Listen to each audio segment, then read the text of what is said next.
Aïcha ki ma taxawal nag day doyen ci milieu cinéma bi DG Niang lañ ko gën a xamee ci à travers série bii di Négocier maa ngi lay nuyu DG Niang. maa leen di fay waa Dakar Buzz maa leen di fay maa leen di nuyu maa leen di ziar. alors mbégte la tey ngi taseex yow fii déjà succès bi nga xamante ni série bi am na ko na xaaroon ngeen ko ci au début production bi. non non succès bi macha allah am na mais saison 1 la mais ñu ngi waaj saison 2 ñu ngi koy waaj def te mooy gën a tàng foofu dañuy yaakaar ne succès bi foo lay ëppee incha allah rabbi. au début ñëpp dañ leen nawoon trop ci simplicité bi nga xamante ni acteur principal yi ñu ngi ko doon incarné li tax ngeen def choix boobu noonu gars yi jël folklore dañ ko fësal yéen ngeen jël jigéen mu naturel rek nekk ci néegu sëyam sénégalais lambda nan la ñuy dundee surtout jeune couple buy doog a commencé. bon il faut dire que aussi bi ñuy tàmbali négocier bi benn affaire bu ndaw la woon mais au fur et à mesure ñuy dem muy gën a neex muy gën a yaatu Diouma de passage maa ngi koy nuyu mooy l'actrice principale. À travers Diouma on a voulu montrer toutes les facettes toutes les bonnes valeurs de la femme sénégalaise moo tax ñu def loolu fii gars yi defee leneen on a préféré wane la société sénégalaise la famille sénégalaise négocier au vrai sens du mot. li nga wax dëgg la mais tey dañuy ñëw ci rôle DG Niang rôle bi nga xam ne yaa ngi ko doon incarné am alal bëgg benn jigéen bëggu la mu seex keneen ñu gis ni alal mën na tax nit ki du am bànneexu sëy ban bi nga koy joué aussi ban jàngat nga ci am. bon il faut dire que bi ñu may man déjà Abdoul Aziz Ndiaye laa tudd su ma nee yaay joué rôle DG Niang un DG véreux truand escroc di dajale xaalis nit ñi di def lii acharné aussi benn jigéen je dis je suis partant mën naa ko def donte macha allah meluma noonu donte meluma noonu mais mën naa ko def rôle la Diouma encore une fois dañ ko jël pour génne les valeurs de la femme sénégalaise mais man ñu ne ma da nga am xaalis li xale yi soxla am naa ko mais malheureusement Diouma jaaxal na ma Diouma tën na ma te pourtant Diouma du dam ko nopp au vrai sens du mot fekkee mbëggeel 100% la Diouma 30% la ko bëggee. kumpa moo la si. mais xaalisu Diouma parce que Diouma moo ëpp xaalis Diouma moo ëpp sama jabar xaalis moo ëpp Africa Building xaalisu Diouma entreprise tabax bi ko yaayam bàyyeel xaalis boobu laa soxla woon moo tax ma doon reyante utiliser Oscar un salaud un menteur utiliser la grande sœur à Diouma Oumou Khayri pour ma épouser Diouma afin que mën a contrôler xaalisam. Malheureusement elle a compris donc saison 1 bi balaa muy jeex yëkkati na ma dàq na ma génne naa entreprise tabax yem naa sama 5% léegi entreprise tabax BTP international la ñu koy tuddee après mais am naa fa 5% Africa Building divorcé naa ak sama première femme mbëggeelu collège la woon mbëggeelu lycée moo ma jural samay doom am naa fa 10% dàq nañ ma donc man 15% la am léegi 5% entreprise tabax. 10% Africa Building sans femme ni rien du tout. ñëpp xam nañ production cinéma dafa metti c'est pas facile du tout rawatina boole ni doog a door lu mel si Twins Studio polémique bi nga xamante ni moo am si scène bi Pathé Sène def bu yàggul ban jàngat ngeen ci am yéen en tant que acteur. waaw daf ñu gën a yar parce que du tey parce que su may fàttaliku négocier saison 17 bërëngu bi amoon na coow lii mais on a su aussi surmonter ko. Bon, tout récemment aussi, coow amoon na encore une fois nous sommes en cinéma te Pathé Sène il s'appelle Ousseynou Ba il ne s'appelle pas Pathé Sène ni Daouda bi muy joué si face cachée boobu il jouait le rôle de Daouda il interprétait le rôle de Daouda xëy na scénario moo waral loolu en plus ma belle Sénégal ñooy jël loo xam ne da nga si gis 10 yu baax gis 10 la ñu am ñu gis si 9 yu baax. mais benn bu bon boobu la ñuy jël multiplier ko par 9 mu doon 90 nëbb 9 yu baax yi ban jàngat moo fa am ni dañuy am jafe-jafe pour def distinction entre le personnage et la personne. waaw ba léegi Sénégal tàmmaguñu loolu ba léegi ñu ngi tàmm ba léegi théâtre au théâtre ce soir tous les mardis soit ñu jot les anciens mais léegi soxna si cinéma la dañuy war a compétir te compétition la nekk fi mu nekk nii. jot nga dund loolu génn ci mbedd bi gis nit mu lay xoolee bët boo xamante ni dafay gis ni rek DG Niang laa taxaw.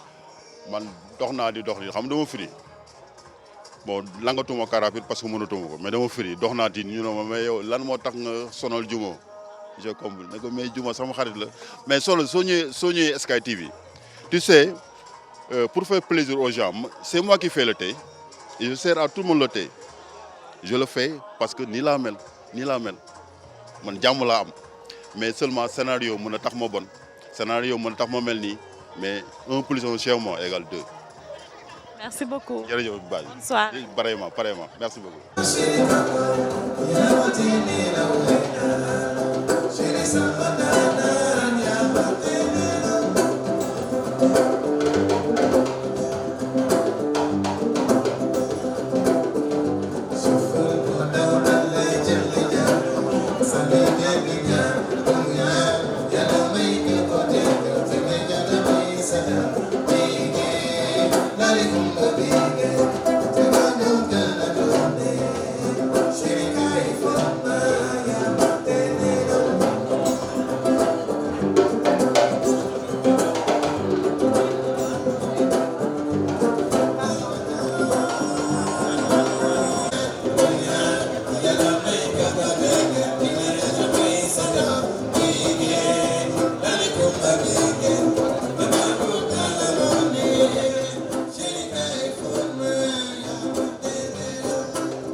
Elle va venir avec moi, Madame Madeleine Queen Buffet, que nous allons applaudir très très très fort.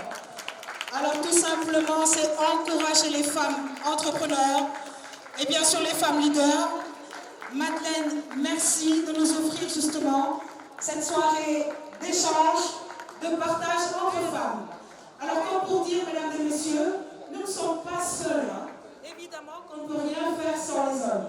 Dëgg la góor ñi ak fii ànd ak ñun nag parce que nag su jigéen ñi ko def entreprise wax dëgg yàlla dafay fekk nag góor bi daf koy gunge. Alors Madeleine, come on girl. Alors comme j'ai l'habitude de dire, on déchire, we just rock. Les femmes sénégalaises, moi je vous dis bravo, on va nous applaudir.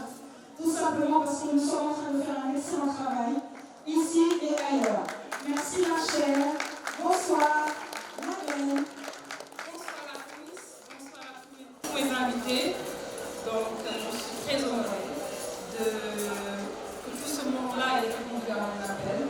Donc, dans cette grande soirée des femmes leaders et entrepreneurs, aujourd'hui, nous sommes tous réunis ici pour créer une chaîne de solidarité entre les femmes, mais aussi entre les hommes. Donc, le maître mot de la soirée sera la complémentarité, non la parité, mais la complémentarité entre les hommes et les femmes. L'union fait la force. Donc, actuellement, avant de compter un homme, on compte 7 femmes. Donc, si nous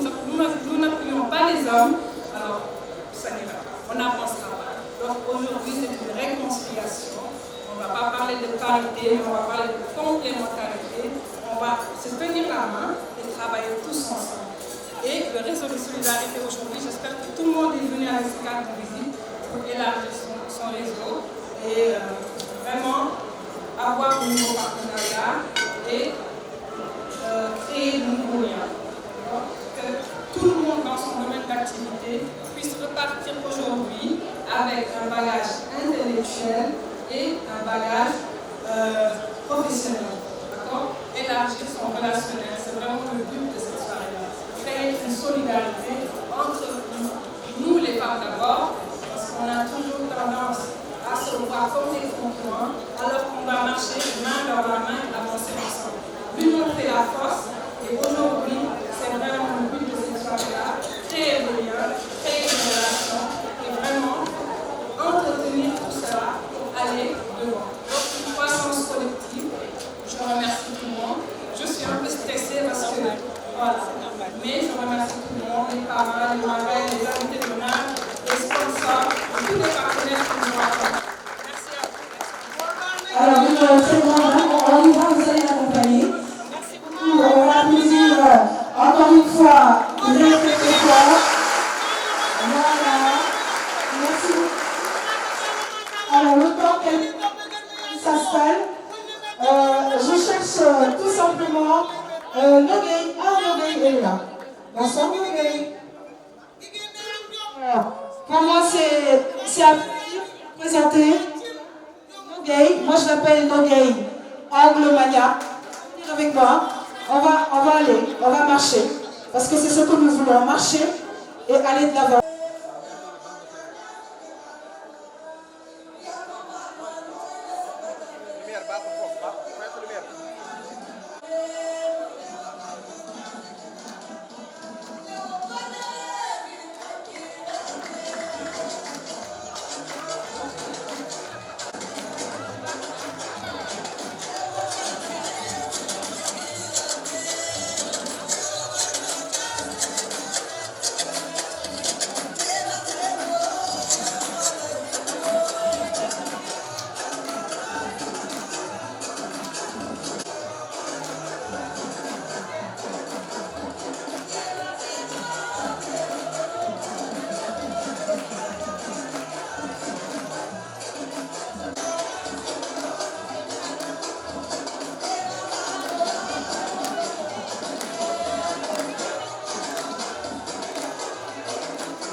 Aujourd'hui, j'ai deux petites filles.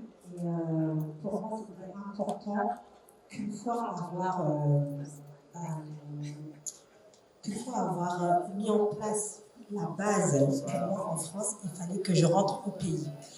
Donc, ça peut être un peu bizarre pour quelqu'un qui est né en France de dire de rentrer au pays. Mais très franchement, quand on est en France, on ne va pas se mentir. Je suis noire, je suis sénégalaise. Dans mon cœur, donc je dis tout le temps, même en France, que je suis sénégalaise avant même d'être française. Donc, je pense que ça, c'est quelque chose qui est dans le cœur.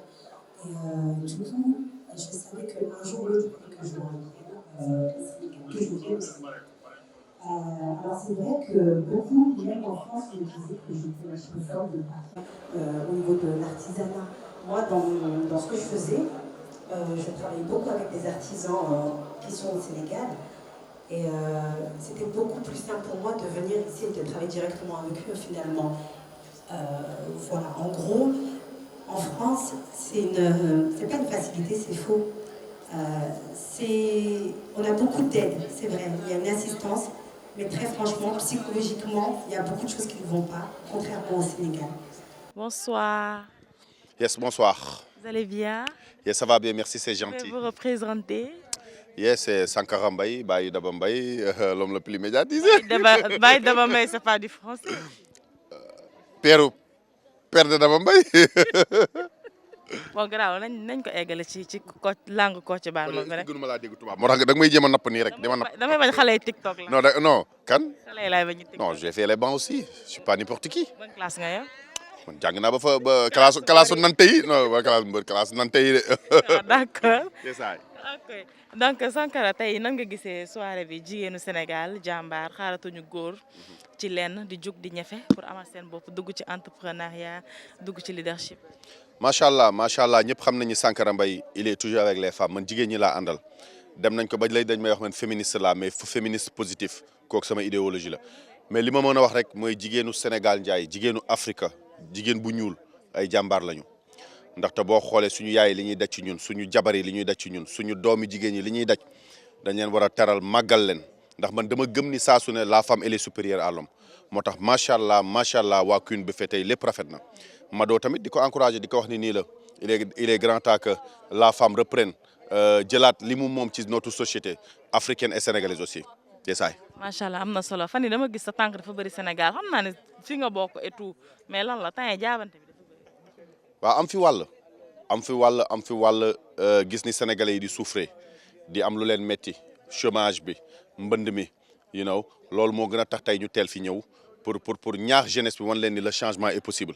alors que le changement est possible il va falloir que nag ñi nga xam ne ñoo ñu jiite ñu waxtaan ak ñoom c'est pour cela que nag ñu créé benn mouvement national de la jeunesse MNJ app nañ ko ba 2023 on a besoin de 7 millions de jeunes ci àdduna bi yëpp jeunes sénégalais nga xam ne ci kattanu suñu borom suñu avenir dañ koy téeg suñuy loxo. loolu mooy objectif bi. yesaay loolu la. li tax nga taamu def loolu da nga xool sa parcours. xool sa jaar-jaar bëgg may loxo xale yi nga xamante ni gëmaguñu seen bopp wala amaguñu ku leen wàllu. non dafa nekk ni rek xam nga cin bu taal bu tawee tàkk bor bu nekk lañ koy uppee te nag il est grand temps que ñu changer Afrique Sénégal il est grand temps que ñu avancer wu parce que dem nañ ci réew yi yëpp ci àdduna gis nañ ni àdduna bi dara doxalu ko lu dul liggéey te ñun ñi fi nekk dañ ñuy nax léegi nag ak tuuti expérience bi nga xam ne am nañ ko loolu la ñu bëgg ñoo partager koog la jeunesse wax leen ni. nañu liggéey suñu réew mi te pour ñu liggéey nag il va falloir que ñi nga xam ne ñoom lañ fi teg ñu tàmbale ko ñoom ñoo yor fas wi di dawal donc il faut que ñun ñu ñaax jeunesse bi wan leen ni c'est possible fii kuñ fi teg doxaloo lu dul yoon mën nañ la fee wàcce ci nu mu gën a gaawee loolu rek la amul leneen. ba fii ngay tam xarite. tam xarit waaw fii laay tam xaritee de. lan mais su ma jun la ñuy dem lan bi Aba dégg naa Aba mooy commercialiser fi mu ne ni billet yi day jaay place. ah man moom maa nga fa man moom wax dëgg yàlla maa nga ca kaw de te bu ñu. yow ñoo bokk feebar compagnie rek. yee compagnie rek man moom ci kattanu suñu borom maa nga fa danaa dem ñu xar géej gi su ko defee ñu dem ba ca biir mën a jàpp rek. liggéey boobu su may animé événement. man moom maa koy sanab ci kattanu suñu borom xew mu réew mi incha allah rabbi ak Kunkande ci kattanu suñu borom man maa nga fa. de la jeunesse on est derrière Kunkande ndax xar géej gi ñëpp ñu rëcc ñu bàyyi ndax politiciens yi ñu bàyyi leen ak dëkk bi ndax lakkal nañu Kunkande xanal géej gi ñun jeunesse bi ñëpp ñu jaar fa pour daw ndax daw rek la ñu bëgg fi mu ne nii. alors ñu laal benn question actualité rek gis nañ sorti ki nga xamante ni mooy Wally Ballago Seck bu yàggul gannaaw ba nga xamante ni coow li bëri woon na lool sorti bi bettu ñu bëri nag ba nga ko gisee yow déjà est-ce que bett na la. waaw Wally Seck nag c'est un frère c'est un ami. macha allah mu nekk jeune boo xam ne jeune bu nangoo daam doole jeune boo xam ne bu gëm boppam damay wax ne rek ak jeunes yi fi nekk yëpp yàlla na leen yàlla defal jàmm c'est que nag réew mi nag moo bindoo noonu kër gu mag la te kër gu mag moom saa yu fa mbër mu ndaw génnee day bari coow li nag ñu ni neen la Sénégal la mën nañ waxtaan suñu biir ba trouver solution waaw trouver solution xool nu ñu mën a def daal nu mu gën a rafetee ñu defee ko noonu loolu daal. waaw nu mu gën a rafetee ñu def ko ndax ay plainte jug na ci ba ñu porté plainte sax ay kilifa diine defe naa Pape Iran wax na ci bu yàggul que ñu ngi koy ñaan pour ñu trouver rek terrain d'entente. waaw loolu moo gën xam nga man dama koy wax saa su ne man je préfère convaincre que vaincre dem ci yoon rafetul mais lu ñu mën a wax saa su ne rek mooy nañ trouver terrain d'entente parce que Sénégal ñun ñëpp ñoo ko bokk ñun kay fi mu ne nii li ñu war a xeex mooy mbënd mi pauvreté bi chômage bi jigéen ñi bëgg a liggéey amuñu lu ñu liggéey jeunes yaa ngi jël gaal gi di dee mais waruñu xeexante suñu biir ñun kay dafa war a nekk ñun contre ñeneen ñu jiite normalement loolu la war a doon mais Mar Yacine maa ngi koy ñaanal yàlla na ko yàlla defal jàmm Sénégal yàlla na fi yàlla def jàmm. merci Sang. thank you. Papa Daba Mbaye. maa ngi nii tous tasar. monsieur Sène bonsoir. Bonsoir madame. donc dañ leen di féliciter ci réussite soirée bi déjà nan ngeen waajee soirée bi. Comme nous ñuy waajee dîner de gala d'abord parce que c'est un dîner de gala bi nga xam ni pour femmes leaders yi bon on a fait tout ce qui était nécessaire en fait pour que ça se passe bien et je pense qu'aujourd'hui peut-être qu'on a réussi vu le retour que j'ai eu positif donc mun nañu wax ni kontaan nañu daal voilà. donc tey ci organisation bi jigéen ñi ñoo xewle nga accompagner leen ci bés bi ban gis-gis nga am ci ñoom ñi nga xamante ni ñoo jël initiative bi tey décider lancer wu ci entrepreneuriat bi nekk ay leader ci secteur yi nga xamante ni ñu ngi ciy yëngatu. En fait surtout initiative bu nga xam ne par exemple jigéen day comme on dit day proposer benn affaire mais gannaaw su fekkee am na benn góor bu koy pousser manager comme on dit et puis c'est très bien comme on dit c'est pas parce que dañuy wax tamit derrière nu ñu ngay waxee chaque homme il y a une femme mais derrière chaque femme aussi il y a un grand homme qui le pousse soo ko defee et puis voilà on va dire on va arriver même pas à la parité mais à la complémentarité comme on dit oui. donc effectivement li nga wax dëgg la dañuy mottalante alors am na solo tey lan ngay ñaax jeunes yi nga xamante ni ba tey muy góor di jigéen dañuy hésiter pour lancer wu ci entrepreneuriat bi.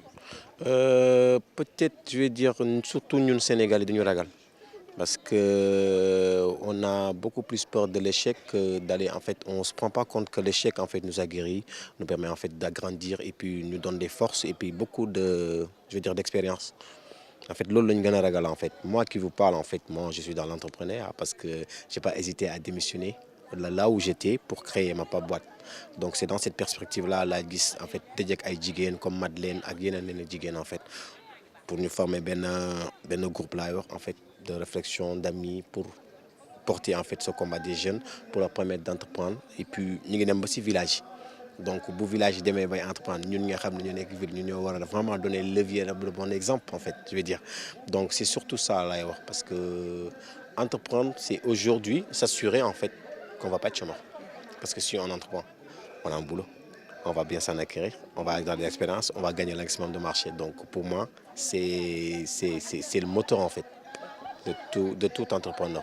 Est-ce que yéen a ngi tamit sóoraale ay formation pour ñenn ñi nga xamante ni amuñu trop expérience. D'accord surtout dem nañu benn village parce que événement bi am na benn village bu ñu parrainé donc ñooñu sollicité nañu pour formation si wàllum saabu eau de javel ak yeneen question donc formation pour moi c'est la base parce que soo amul formation en fait franchement mënoo ñax ci dara en fait dans la vie donc fekk na amul formation bon kon baax et puis am na peut-être am na yenn organes étatiques yi nga xam ne peut-être le message ne passe pas auprès de certaines personnes donc nous en fait on lance à ces organes étatiques là en fait d'être beaucoup plus proches des populations peut-être qu'ils ont des programmes des formations qui sont pas axées et puis d'être visibles et puis de montrer à ces gens-là que l'État aussi est là pour leur permettre d'avoir des formations adéquates pour créer de la valeur ajoutée inchallah. Merci beaucoup. Je vous en prie, merci à vous.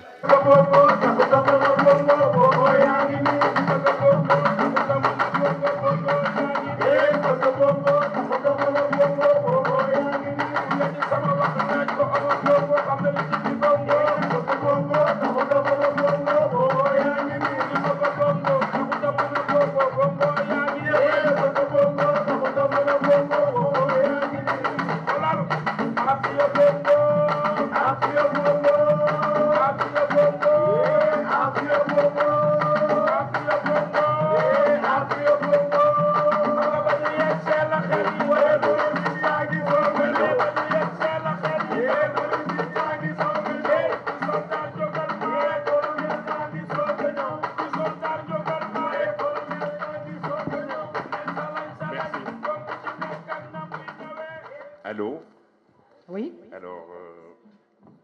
m'a été donné de rendre hommage à mon associé et ami, Madeleine Mangora.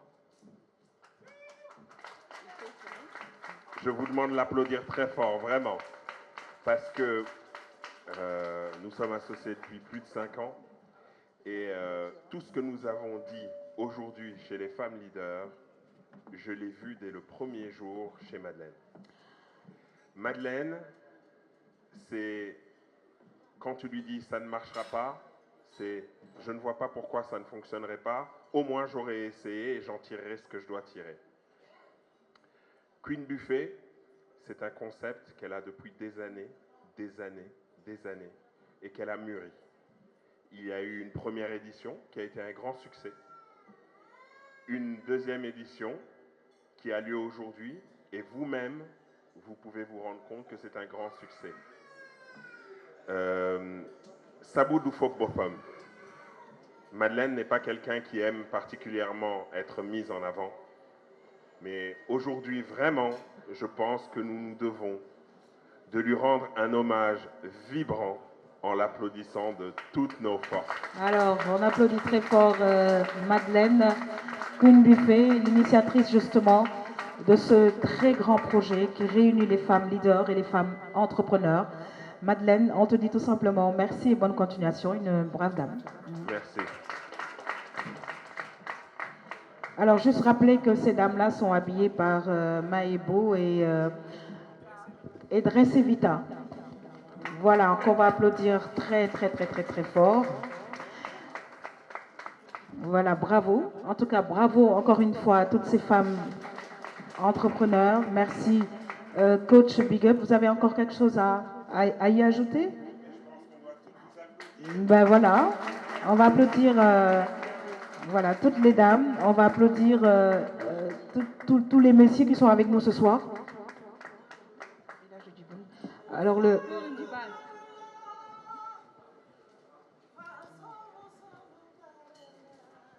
Marietou Sissoko.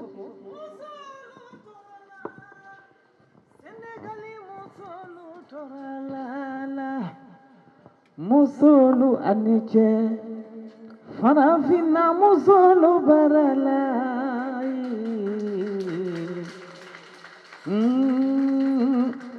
Afriki musolu barala musolu la musola kalu munkara jigéen ñi lay woyal les femmes dynamiques les femmes entreprises liggéeyal ngeen seen réew ba ñu wóolu leen Afrique ni wóolu nañu samay jigéenu Sénégal jigéenu Afrique jigéenu diaspora Afrique ni samay jigéen ñi liggéey ngeen jigéenu Afrika liggéey ngeen yéen jigéen ñi liggéey ngeen farafina musolu barala. Merci beaucoup Marietou Sissoko. Bienvenue à Mounas Tour du Monde. Nous remercions les partenaires, nous remercions les marraines, nous remercions toutes les personnes ici présentes. Alors, c'est vrai qu'on avait oublié la représentante du ministre du Commerce, c'est ça? Elle était là tout à l'heure. Donc, merci beaucoup à toutes les personnes qui ont assisté à cette belle soirée. Alors, docteur, on va terminer en beauté, tout simplement, et appeler nos amis, les frères Guissé, à venir nous rejoindre pour terminer en beauté cette soirée. Oui, docteur. Oui, alors merci beaucoup. On avait prévu de terminer en beauté avec les frères Guissé, mais avant ça, de dire tous ensemble le slogan. Mbolo. Mbolo, Moy Dole. Alors ça va se passer avec toute la salle, depuis le fond jusque sur l'estrade. Voilà, donc c'est Yaham qui va donner le signal. Alors on y va. Mbolo, Moy Dole. Mbolo, Moy Dole. Alors, les femmes du Sénégal et du monde, unissons nos forces pour un monde meilleur. Molo Moïdole, merci beaucoup à tout le monde. Dans quelques instants, les frères Guissé.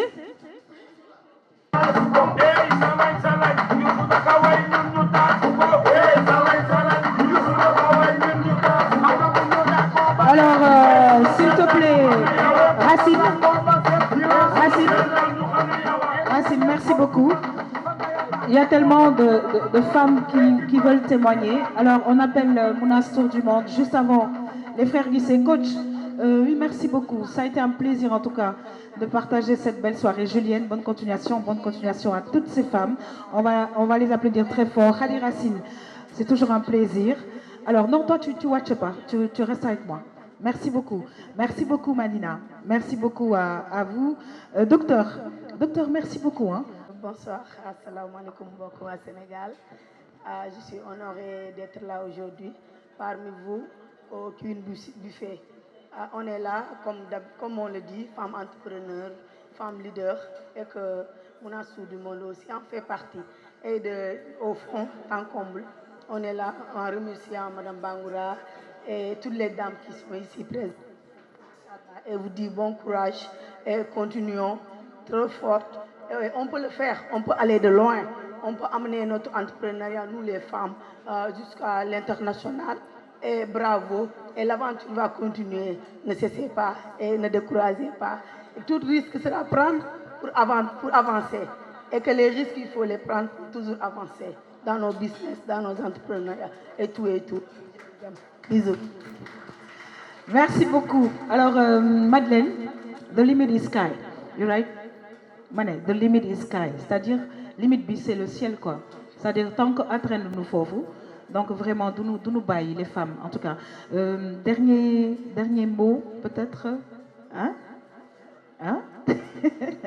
Allez, on va remercier. Alors, je remercie tous ceux qui sont venus soutenir les femmes, hommes comme femmes. Il y a plus de femmes, mais quand même, il y a pas mal d'hommes qui sont venus nous soutenir aujourd'hui.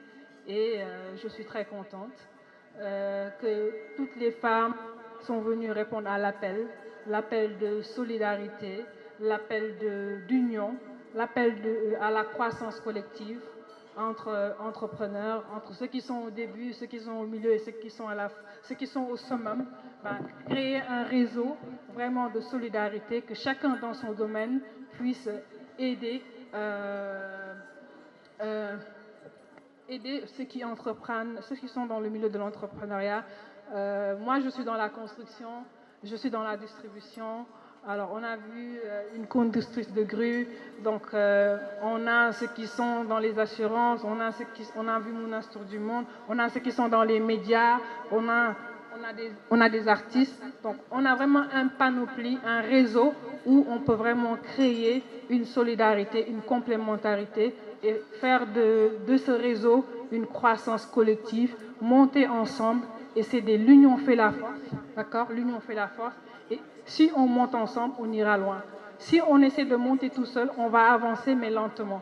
Mais si on unit nos forces, on va aller très loin.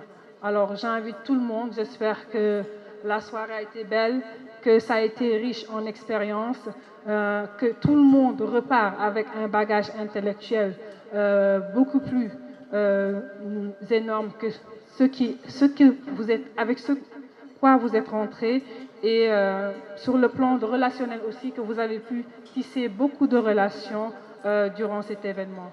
Je vous remercie, je remercie tout le monde, Koulim Djoum, donc je remercie l'ensemble, les partenaires, les associés, les parrains, les marraines, vraiment tous qui m'ont soutenu de près ou de loin, que ce soit moralement, que ce soit financièrement, que ce soit vraiment sur tous les domaines, sur l'aspect technique aussi.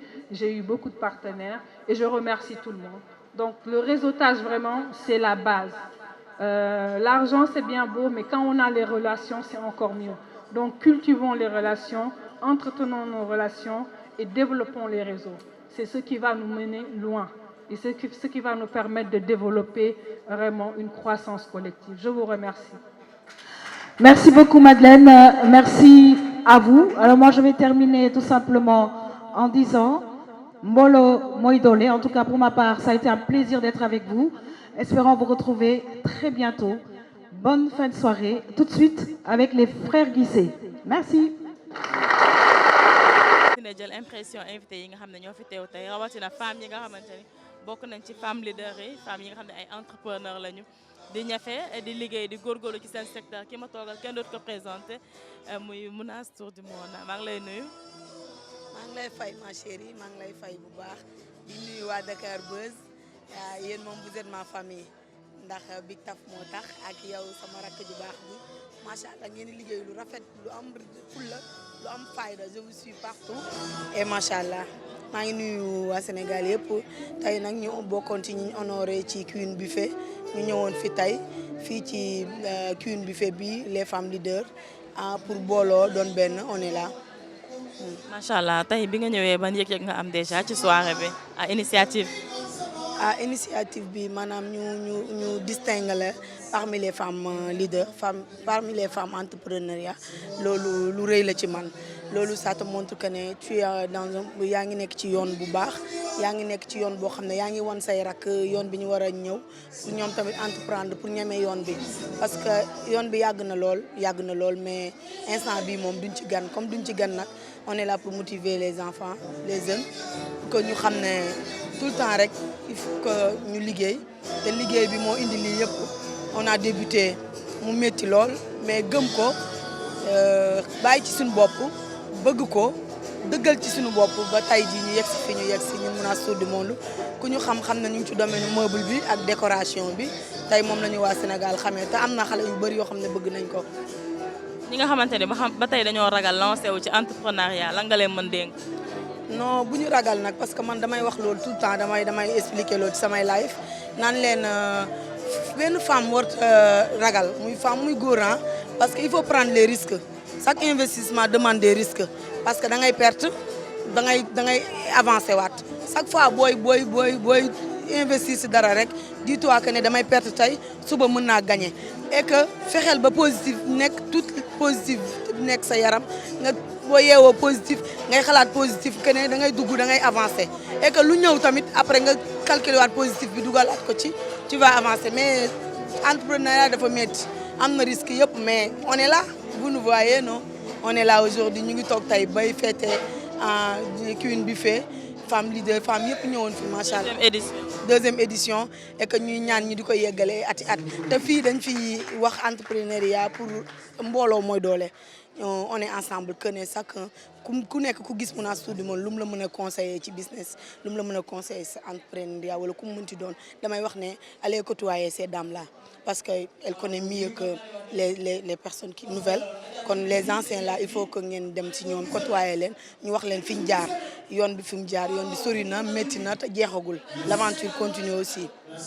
macha allah loolu am na solo ku la jiitu ci néeg rek mën la wax fan la contact bi nekk mais dañuy waxtaan tuuti ci actualité rek mënul ñàkk Wally Ballago Seck sa xarit la coow li bëri na fan yi et tout bi mu defee génne def sorti bett na Sénégalais yu bëri ndax bokkoon nga ci nga xamante ni bett na leen tey discours boobu mu tëjee. waaw ku ma xam ak Wally Ballago Seck xam ne Mounass Tour du Monde ak Wally Ballago Seck ñoo bokk seen jaaga bokk seen Thione Seck bokk seen Ousmane Mbodj ak Ramatoulaye macha allah depuis ba ñuy xale ba tey bi ma ñëwee Dakar ba tey jóge Saloum Wally Seck groupe boobu lay àndal liggéey naa ak Wally Seck je fais partie des Faramareen production et que mu nekk frère boo xam ne ku baax jabaram bëgg ma yemalewu ma dara man su ma sañoon sa du génn parce que liggéey bi mu nekk si yoon bi boobu ba tey bu ma sañoon du génn parce que Sénégal moom c'est comme ça ñun jigéen ñi sax ñi ànd ak moom di liggéey dañuy wax lu nekk mais jàmbaar la il faut que mu foncer lii ci yoon bi la bokk xaaxaam yi ak dëgg yi du jeex lii laa doon wax léegi ne xaaxaam yi ak dëgg yi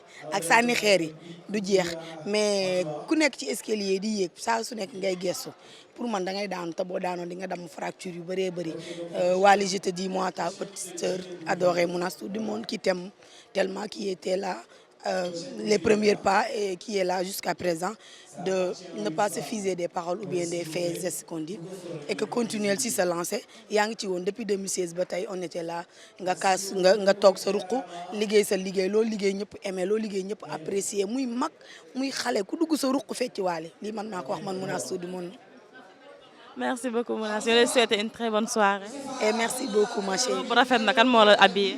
Mbaye Sow moo ma habillé Ouest Foire ci wetu Tali Wally bi en plus Mbaye Sow moo ma habillé tey et sama doom Jogomaay ku xam ku ne moo ma doon solal di ma habillé dañ ko agressé ma koy ñaanal agresseurs yi parce que moom tamit da nekk ci milieu entrepreneur nekk tailleur bu mag mais des fois jalousie yi ak yenn action yi comme yu mel nii rek dañuy faagaagal xale yi di leen fànk mais may wax Sénégal nañ bàyyi nit ñi ñu liggéey jomkat yi ñu ngi fi di wane seen bopp di prouver liggéey leen ngeen bàyyi agression yi ak ñaawteef yi ak wax yu ñaaw yi parce que amul sens ku nekk na montré li mu mën ku nekk boo gisee sa morom wala nga dégg sa morom xam nga ku nekk ku nga mën liggéey leen ngeen prouver ñu liggéey rawante jëm ci kanam mais yeneen yëpp ay détails la te dañuy tardé rek di tardé suñu Sénégal te ñun ñoo war a avancer Sénégal mais je vois que ne un pas avant un pas en arrière et moi Mounass Tour du Monde je fais pas partie des un pas en arrière hein, je fais partie des un pas avant et je suis là inchallah.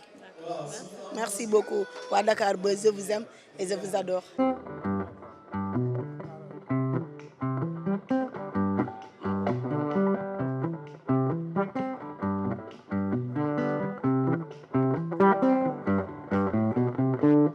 am na benn jànk bu ma naaw wante yaayam bëgguma dara am na benn jànk bu ma naaw wante yaayam bëgguma dara Aminata yo Aminata man Aminata la nappan bi ma ñëwee seen kër sa yaay dàq ma xaw ma lu tax Nobel moom cosaan la Nobel moom cosaan la Aminata am na benn jànk bu ma naaw Jalla Jeri wante yaayam bëgguma dara am na benn jànk bu ma naaw wante yaayam bëgguma dara Aminata yow Aminata man Aminata la nampal bi ma ñëwee seen kër sa yaay dàq ma xaw ma lu tax Nobel moom cosaan la Nobel moom cosaan la Aminata am na benn jànk bu ma naaw wante yaayam bëgguma dara am na benn jànk bu ma naaw wante yaayam bëgguma dara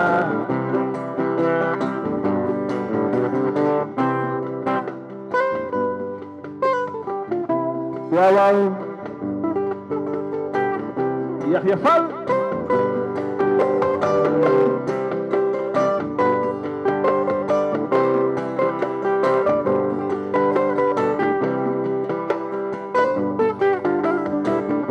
Yaxya Fall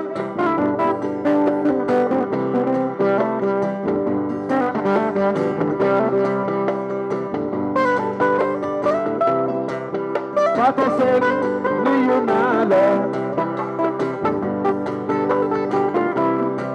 Ana Aja nuyu naa la Aja Aso Ana Jiri Rio Amisha Jallo Jere Keps nuyu naa la Jana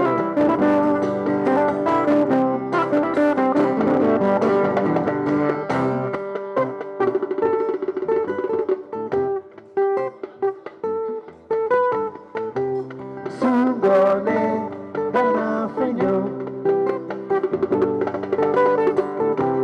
Sungone dana feño Madina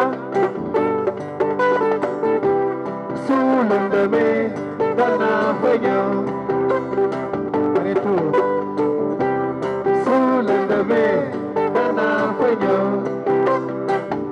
Busaya ke dana feño Ture mandimo Madina Mariétou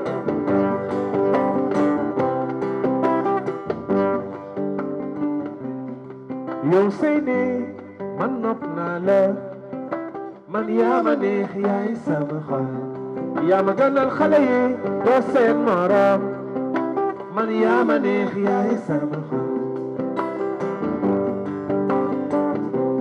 saa yoo jooyee sama yaram doo man neex gama Seyni saa yoo jooyee sama yaram doo man neex gama yow mi yow saa yoo jooyee sama yaram doo man neex gama eba feccal waay sama xol lu la fa yaa tey ma noon naa la jirit feccal waay sama xol lu la fa yaa tey ma noon naa la feccal waay xale bi ku la fa yaa tey ma noon naa la saa yoo ñëwee saa yoo ñëwee xale bu rafet man yooyu laa waayal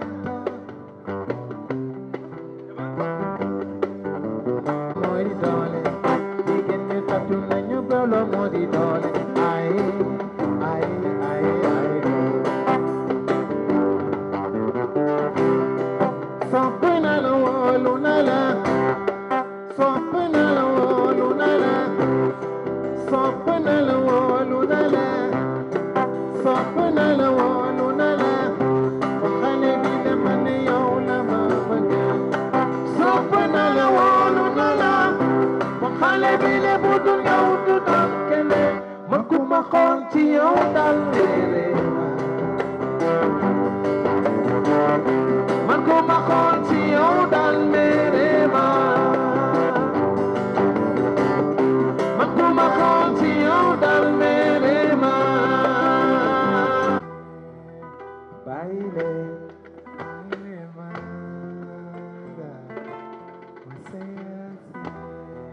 man suma sayul ak sire ku may say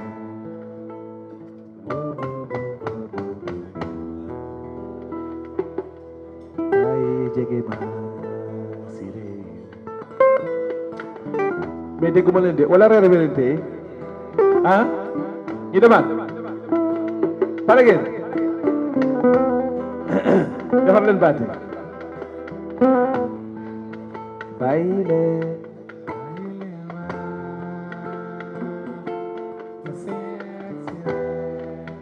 baile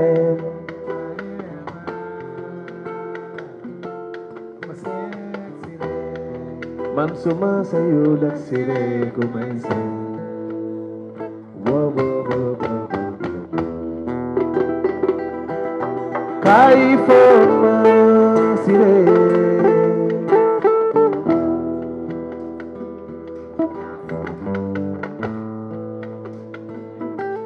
bu fii nga woon ci diggante Safieto Mamadou ñaar ñooñu dañoo bëggoon a sëy waajur ni de du fi am li ci mujjee am neexul yàlla woo woo woo woo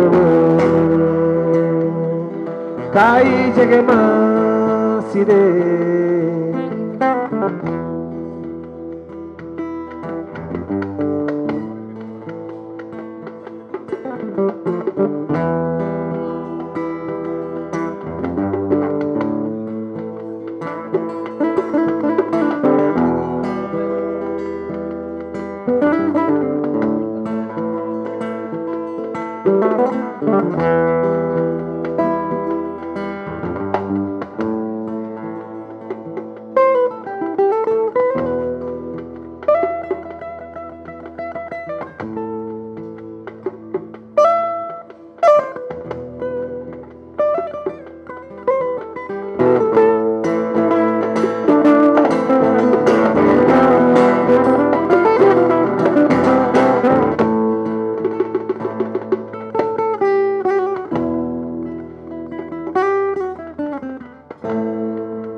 man ma way ki ma neexoon man xale bi ne man yaa ma gëna neex anuma jarabi kelema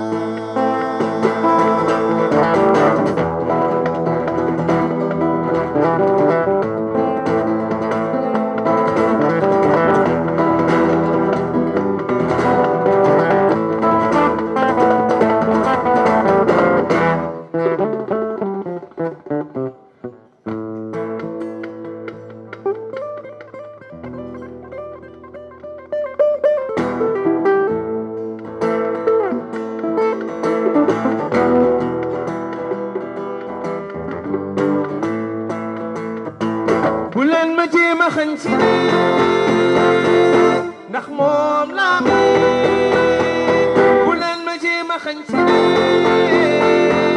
ndax moom laa mi xanaa gisu leen ma fu ma ànd ak si rek takku saani yaraax xanaa gisu leen ma fu ma ànd ak si rek taxal taw boo rigee ci yaraax xanaa gisu leen ma fu ma ànd ak si rek ci kippaaru garab yi war markaan maxire maxire mondaal maxire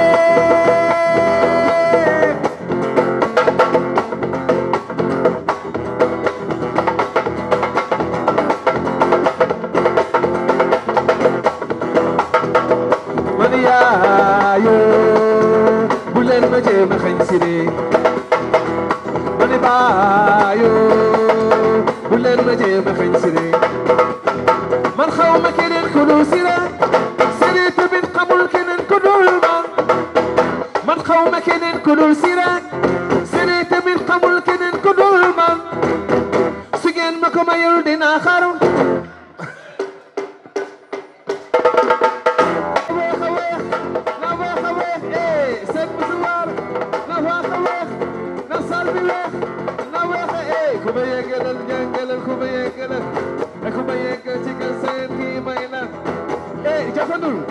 jafandul tegal fii sa loxo rajagit seen musuwaar na sal bi weex na weex a weex na weex a weex ne ku ma yëngalal ku ma yëngal ci kaw seen kii may na takk ci nit yaa xam takk ci nit boo bëggee lu mu xam wax la ko takk ci nit dikkal seen kii ay waay seen kii sa kii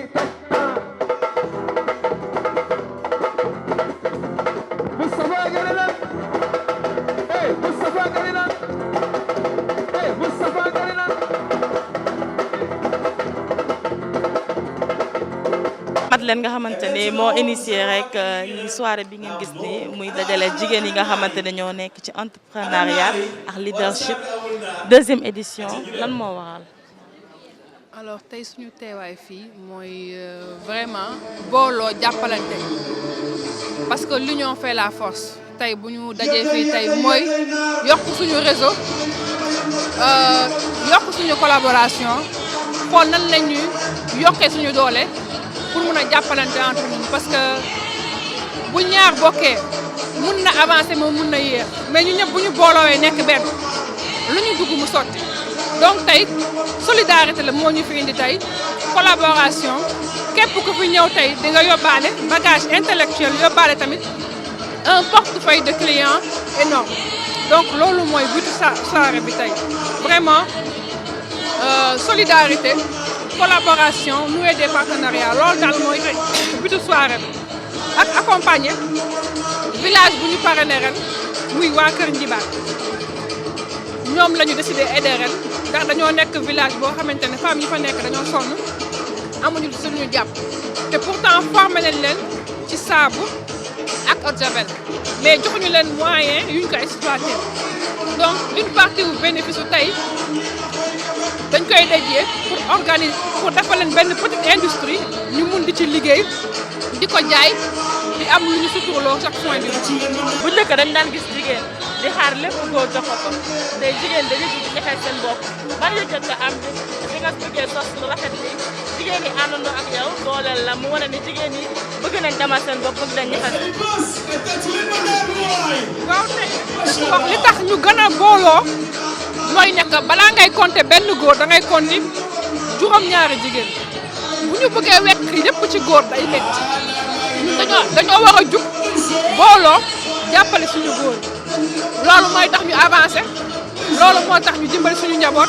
yokk tamit économie dëkk bi boo xoolee tey plus de 800 femmes entrepreneurs tey ñëw nañ wuyu si te ku nekk yaa ngi béy sa waar si li nga nekk mooy kii defar weer ba ki nga xam ne mi ngi yor société bu mag buy tabax donc monde bi changé na.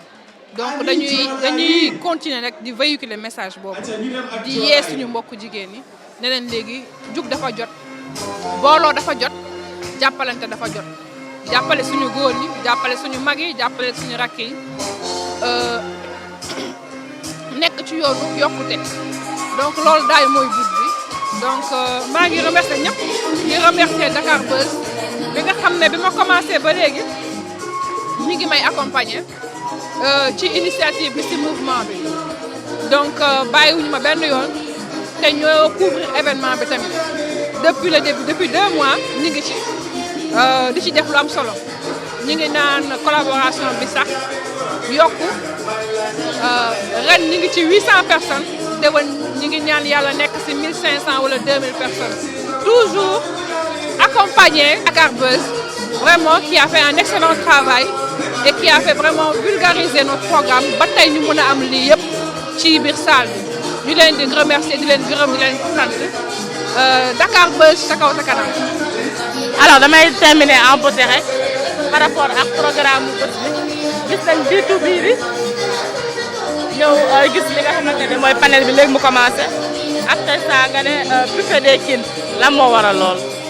waaw dañu gis ne lépp daal looy organiser da nga ciy boole def nañu B2B mooy waxtaan bi échanger ay carte de visite sottante xalaat ñu jóge ci loolu ñëw panel mooy maanaam tey dañuy waxtaanee thèmes yi nga xam ne moo sonal suñu mbokku jigéen ñi dans le milieu de l'entrepreneuriat donc tey daal bu ñu defee loolu nag nga xam ne léegi dañuy xaw a génn ci cadre professionnel bi ñu dugg ci cadre amusement bi banquet la ñuy wax buffet de reine bu ñu nee buffet de reine mooy maanaam lekk yi à gogo musique bi en live ñu kaf ree noonu la ñuy jeexalee waaye li ci gënoon am solo mooy waxtaan bi échange bi collaboration bi nga xam ne que moom la ñu bëggoon tey daal am nañ ci réussite nit ñi wuyu si nañ ñu donc ñu ngi ci sant yàlla bu baax te di remercier encore notre site préféré Dakar Buzz. alors merci à toi Madeleine ñoo ko déggandoo jigéen ñi weesu nañ koo xamante ni dañuy toog rek di xaar góor yi defaral leen dañuy jug utal seen bopp donc muy encouragé mbokk jigéenam yi nga xamante ne ñoo nekk ci wàllum entrepreneuriat bi waaye it xam naa di woo ñi nga xamante ne amaguñu fi duggagut fi ñu xam ne entrepreneuriat du dara lu dul rek gëm sa bopp ak nangu liggéey nangu ñafe amal sa bopp alors loolu la leen andil tey merci beaucoup de nous avoir suivis.